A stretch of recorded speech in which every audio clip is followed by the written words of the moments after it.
जय हिंद।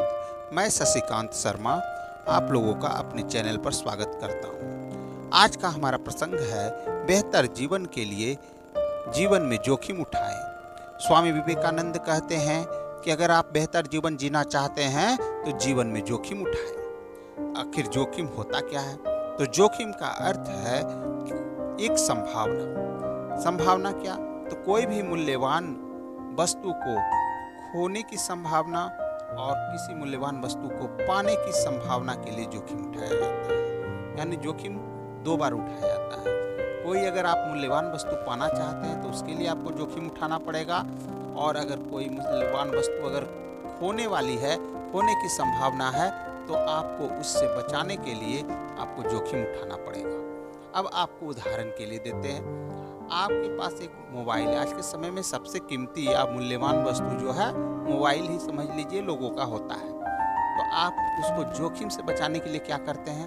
तो उसके ऊपर एक कवर लगाते हैं। यानी कवर एक आप बाजार से खरीदते हैं और उसको सेपरेट करते हैं कि अगर वो किसी तरह अगर आपके हाथ से गिर भी जाए तो वह सुरक्षित रहे। अर्थात आपने क्या किया? जोखिम का प्रबंधन किया। अगर आप सड़क पर निकलते हैं बाइक से तो आप क्या पहनते हैं? हेलमेट पहनते हैं। क्यों? तो अपने आप को जोखिम, क्योंकि आपने जोखिम लिया है। बाइक चला रहे हैं, सड़क पर आप जोखिम लिए हैं, तो आप जोखिम से बचाने के लिए प्रबंधन किए हैं। यानी आपका जीवन मूल्यवान है, आप अपने जीवन को बचाने के लिए हेलमेट पहनते हैं। इस तरह से दैनिक जीवन में बहुत सारे, यानी जितना भी कार्य है सब में जोखिम है। अगर आप घर में भोजन भी बना रहे हैं तो उसमें भी जोखिम है कि आप जल सकते हैं।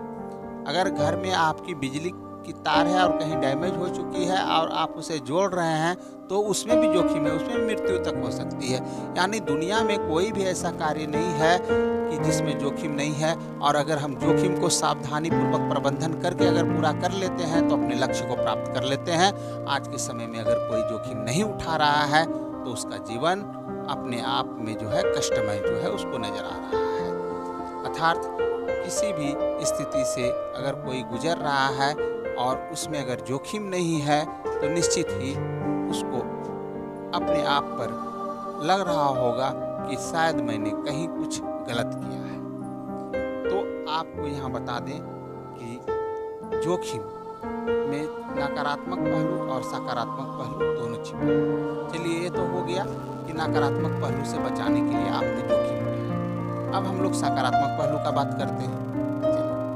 आपने कहीं पैसा निवेश किया, ठीक है, तो आपने आर्थिक जोखिम उठाया।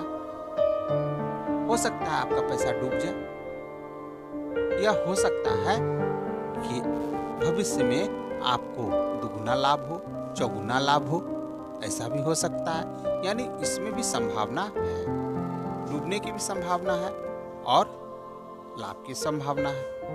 तो आप कैसे जगह पर जो है लगाते हैं? तो जिस क्षेत्र में आपको जानकारी होती है आप उसी क्षेत्र में धन का निवेश करते हैं। अर्थात जोखिम हमें बताता है कि आप जोखिम उसी क्षेत्र में उठाइए जिस क्षेत्र में आपको कुछ जानकारी है।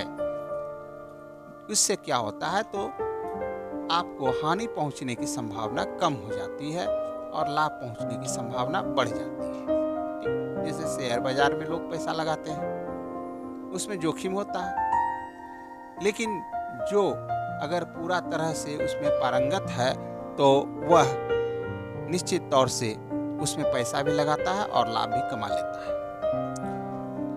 उसी तरह से हर काम में आप जो पढ़ाई अगर आप करने वाले हैं, आप एक स्टूडेंट हैं, अगर आप जो है किसी परीक्षा की तैयारी कर रहे हैं तो आप जोखिम उठा रहे हैं। हो सकता है कि आप उसमें सफल भी हों और असफल भी हों।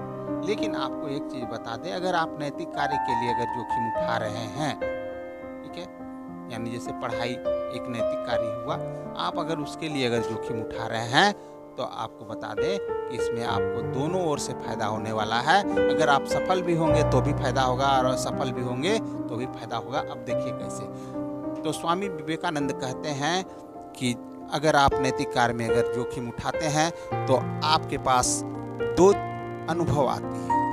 अगर आप सफल होते हैं तो आप नेतृत्व करने लगते हैं, लोगों को जोखिम के संबंध में बताने लगते हैं कि आप जो है किस अनुसार कार्य करें। आपको लोग जो है महान समझने लगते हैं क्योंकि आप सफल हो गए हैं जोखिम उठाकर। और अगर आप असफल हो जाते हैं तो आप दूसरे को सलाह देते हैं और एक जो है मार्ग बताते हैं और आप मार्गदर्शक का काम करते हैं। इस प्रकार बेहतर जीवन के लिए जीवन में जोखिम उठाना अति आवश्यक है। और इसी के साथ मैं प्रसंग समाप्त करता हूँ। जय हिंद, जय भारत।